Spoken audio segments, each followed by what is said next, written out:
Hey everyone, and welcome back. Today we're diving into something that I think all of us really long for, that's understanding. Mm-hmm. And we're going to be exploring this through the work of Aurora Moon McKnight. Okay. Um, Specifically, her Medium article titled, "About Me, Aurora Moon McKnight, I Am Understanding." Wow. Have you ever have you ever felt truly seen by another person? Yeah. And I don't mean just heard, Yeah. but like deeply, genuinely understood. Right. That's what Aurora dives into in this piece. Interesting. And her perspective it's really powerful. Yeah, so what's so fascinating about what she's saying is that she doesn't just talk about understanding as this passive thing, like something that just happens, Yeah. She calls it a gift, maybe even like the highest form of love, which is really interesting to think about. Like it's an active choice. It's something you do, not something that's just there or not. Absolutely. And, in a world that often feels, at least to me, increasingly divided, Right. that really struck a chord with me. Yeah. So what exactly does she mean by that? By understanding being this gift? Mm-hmm. She writes, and I'm quoting here, "To truly understand another is to step outside the confines of your own experience and into the vastness of their being." That's powerful. Yeah. It's about recognizing the inherent worth and value of another person, even if you don't necessarily agree with them, Mhm. even if their experience is completely different from your own. Right. It's a radical act of empathy when you think about it like that.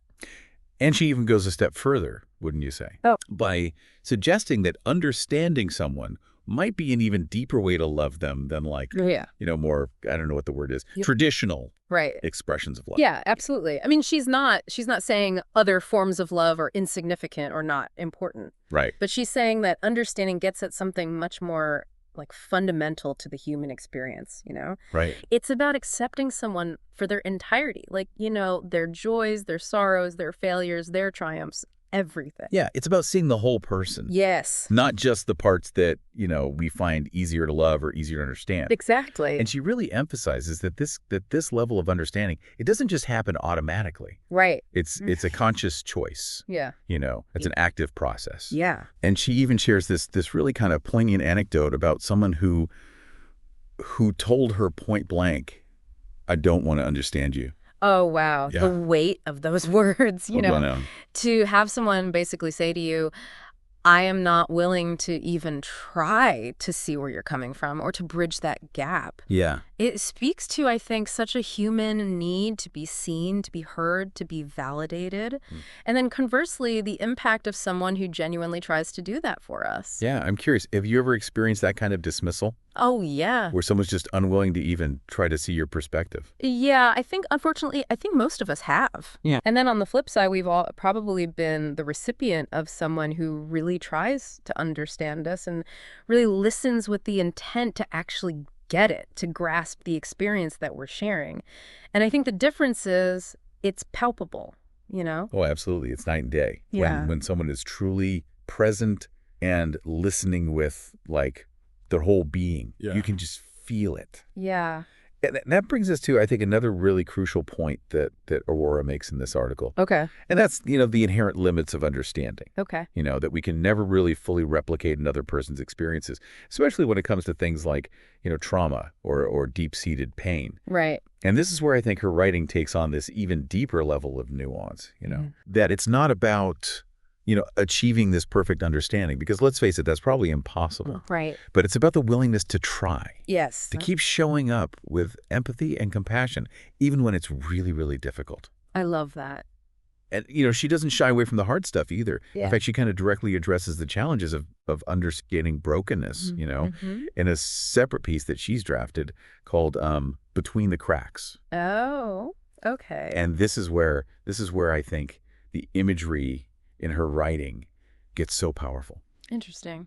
And that's what we'll be diving into next, because it seems like this piece adds a whole other dimension to her philosophy, exploring the rawness and the vulnerability that I think often accompanies this pursuit of true understanding.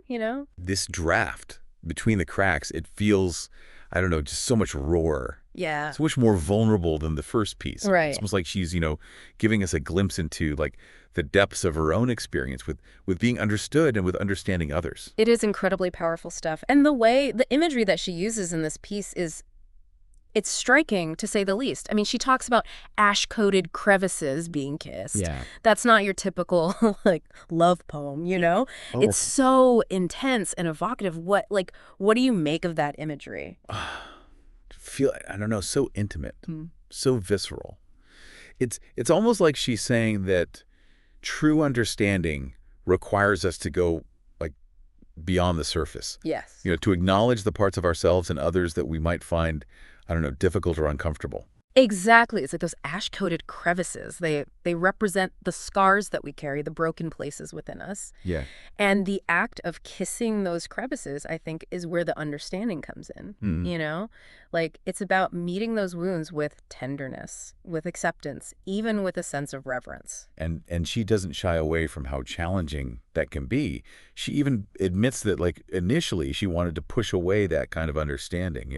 Which is so relatable, right? Sure. I mean, it can be terrifying to let someone see those raw, vulnerable parts of ourselves. I mean, we spend so much time and energy building walls and wearing masks. Right. And then she talks about this star-strewn and liquid respect that she experiences that allows her to be vulnerable without feeling judged. Man, that line gave me chills. So good.